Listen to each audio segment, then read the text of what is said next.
Welcome to Look Behind the Look, the new podcast that examines iconic looks in film, television, music, and fashion history. I'm your host, Tiffany Bartok. Hey everybody, and welcome to Look Behind the Look. I'm your host, Tiffany Bartok, and this week I'm bringing you my conversation with makeup artist Etzel Ecleston. Specifically, we are going to be talking about Archive 81. It's the extremely popular Netflix show, which is definitely worth a binge. You may have seen it already. In this show, there was a lot of fun to be had with period looks, and Etzel talks about her approach and how her interesting path with the show began with key makeup and ended as department head. And I hope you enjoy our conversation about her career and this show, Archive 81 in particular. Also, I want to let you know about something kind of cool. If you head to podchaser.com and search for Look Behind the Look, you can review the show, and Podchaser will contribute 25 cents to Chefs for Ukraine. It's bumped up to 50 cents when I reply to your review, so definitely do it. Head there after the episode, would you? For now, here's Etzel.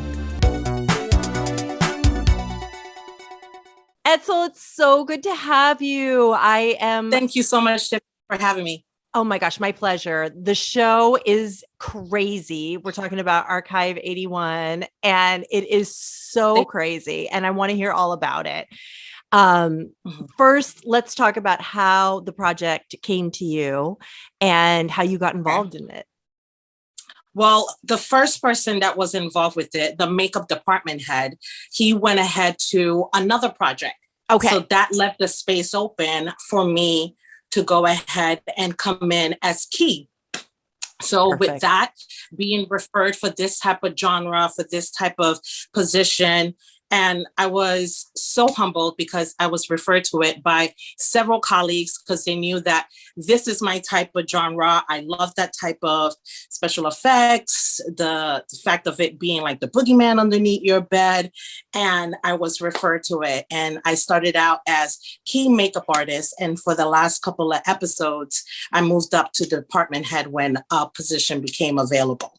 So that's really interesting. Let's talk about that because we have a lot of people that are still getting into the business, and I love talking about the actual nitty gritty of key versus department head. So how did your responsibilities change from one to the other? Ooh, as makeup department. It's a lot, right? It's a lot, but like I was just telling Jace, your producer, I asked for this. And I prayed for this. This is what I asked for. Mm-hmm. And with the makeup department head, with certain episodes, with certain actors, you get to design the certain looks. Mm-hmm. With the makeup portion, you get to go ahead and see how the makeup is supposed to be. And especially for this one, where I was makeup department head, you have to be accurate because it was 1924 for the Voss party. Right. So you have to come correct. You have to know your historical makeup. You have to be able to know what makeup not to use, what to use, to go ahead and also to speak with the director. So you and the director and the cinematographer will go ahead and collaborate at the same time, because it's not just your vision, but at the same time, what the story has to translate with the director, with the executive producer, with the cinematographer, and having tests when you have the makeup, especially for episode 7 and 8 with Annabelle, we had to age her. Right. So that had to be done, that had to be tested, and that had to be approved. Right. So with the makeup department head, you're dealing more with the fact of delegating to your key or to your co-key or to your additionals. Usually the time your right-hand person, that's the key.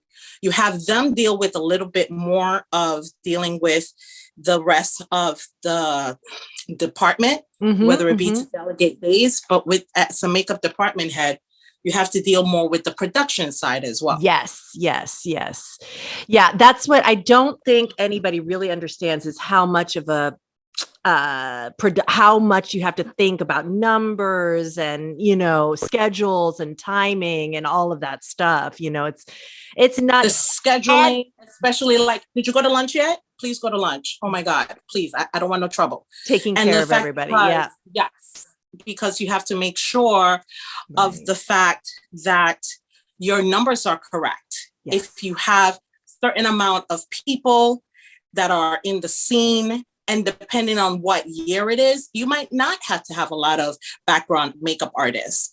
But sometimes when it is period makeup, you do have to have that great group of artists that go ahead and work for you so that it can go quick. Yeah. And be totally efficient. Right. So tell me, you said that 1924, there were certain things you would do, certain things you wouldn't do. Were you talking about like reds or colors or, okay. So what did you know to be true about that era? Well, for Georgina that played Iris Voss, I had to redraw her brows so that they can have that specific for 1924. As to how also Rebecca Thomas, who was the director for that episode, how she wanted her to look. A great combination of it being historically correct, and then the fact of how she wanted it to be translated from emails and photographs that she went ahead and sent to me as well. So going ahead and having that compromise in the middle of this is how Iris Voss is going to look. Wow. Definitely using the correct type of colors for that type of era, and using definitely the eyeshadows that would correlate to their eyes or to their outfits, because around that time, women used to go ahead and do their eyeshadows, going ahead and matching up with their eyes and their outfits. Oh, so if they had brown eyes, they did brown eyeshadow. If they had green eyes, they did. And then blue, they would do green. So, and definitely knowing the color palette. The color palette of what you were supposed to go ahead and use. And definitely the proper placement of your blush. Oh, yes. And where was that? So it being a little bit more centered. More centered on the cheek, not going up. So just making sure that at that point, for the person who I had designed to look for, Georgina, making sure that that was good. But at the same time, for the fact of who my key and the makeup third was, to say, okay, you have the people in background, please make sure that their makeup is correct. Please, because you have to deal whatever is going on with the producers or with the executive producers or with the directors, and everything turned out so smoothly. And that scene was so beautiful. I'm so happy that it turned out well. How does that feel when it all comes together? Were you ever scared for a second? Like, oh my God. Oh, of course. You didn't even have to finish that sentence. Absolutely terrified. No sleep the night before, knowing during the time of COVID. The fact of, oh my God, how many people are going to be within this place? But then we filmed in a beautiful mansion, so it was spaced out. And then, if you recall, we had some amazing women that had the big headpieces. So these dancers, and making sure that they were going to have their makeup done correctly. And the fact, because they were going to be featured. So definitely a feeling of, oh my God, wait, I can't feel my heart rate. This is crazy. And then by the time that everything turned out, and when I watched it on TV, finally, I was like, it was only 4 or 5 minutes there, but leading up to it, it was definitely nerve-wracking, but all worth it. And where did you shoot? In New York?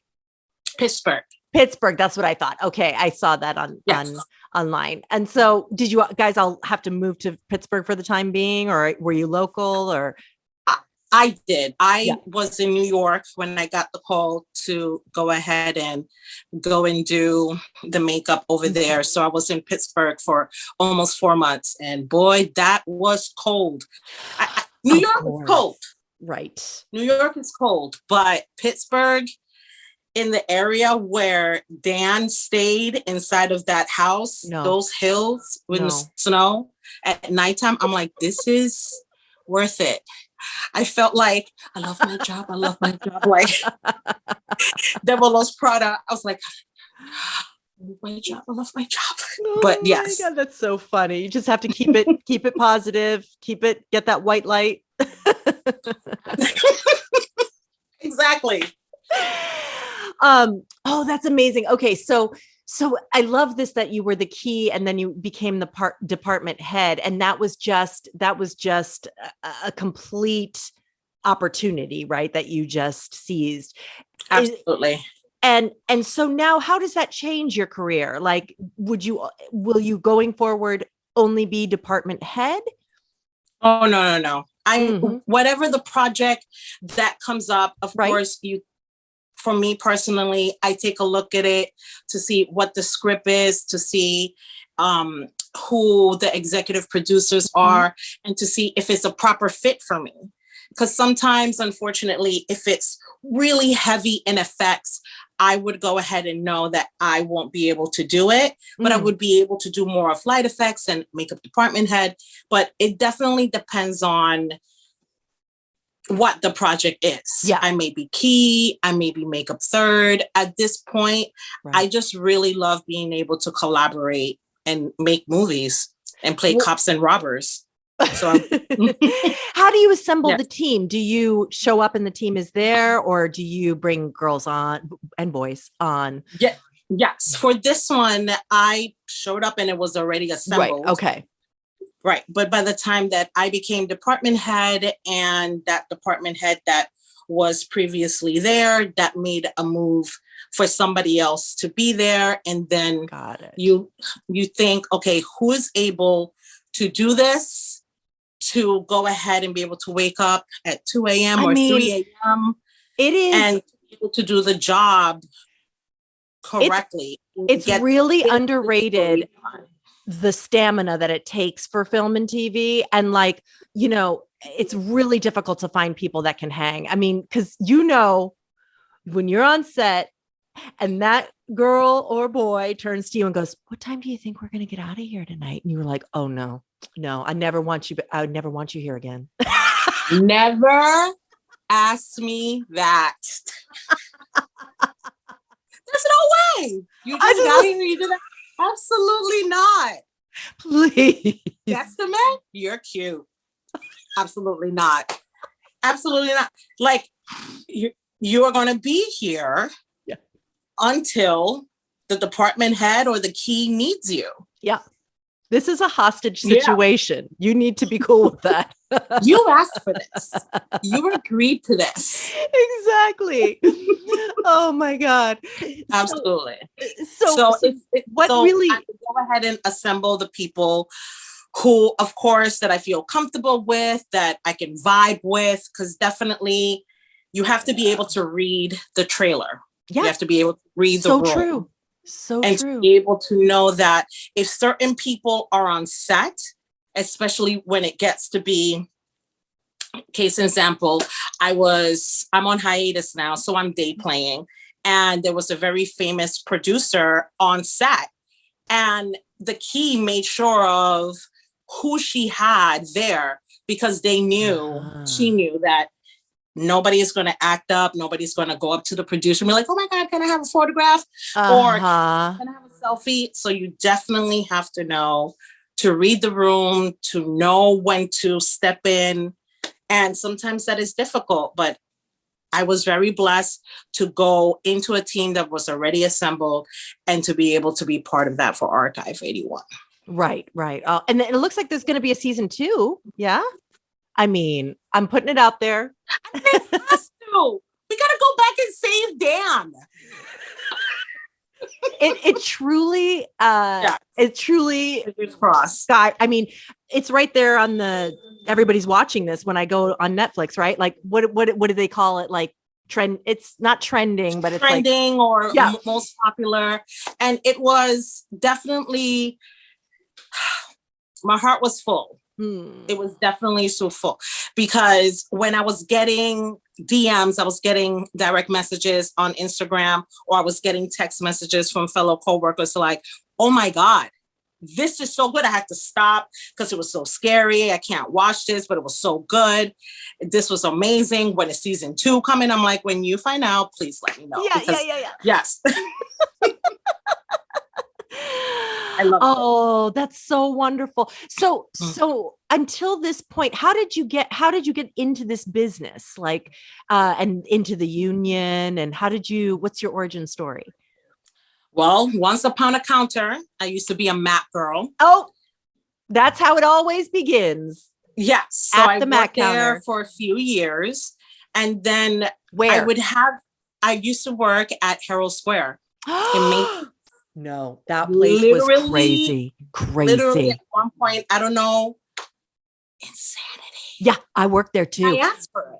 I mean, and And I honestly, like totally it was the asked for kind of it. thing you could disappear at lunch and not come back, and that no one would know. It might have happened. I love it. Yeah. So I used to work there for about 4 or 5 years. And I was a manager there. And when being a manager, you get to be a little bit more on the floor, not so much behind the Right. register. And I would speak to people who were doing TV and film, coming up to get makeup. And because I didn't know anything about how do you get to do makeup for TV and film. Like people were coming in for makeup for videos. And I was like, I want to do that. So when an opportunity came up to go ahead and start in accruing my days for it and being able to be part of the union, I took a leap of faith and I left something that was steady with the hours that I knew of when I went in and when I left, and started doing independent films to accrue my dates. Oh my God. God bless. Yep. Oh And no. So you were in the Catskills.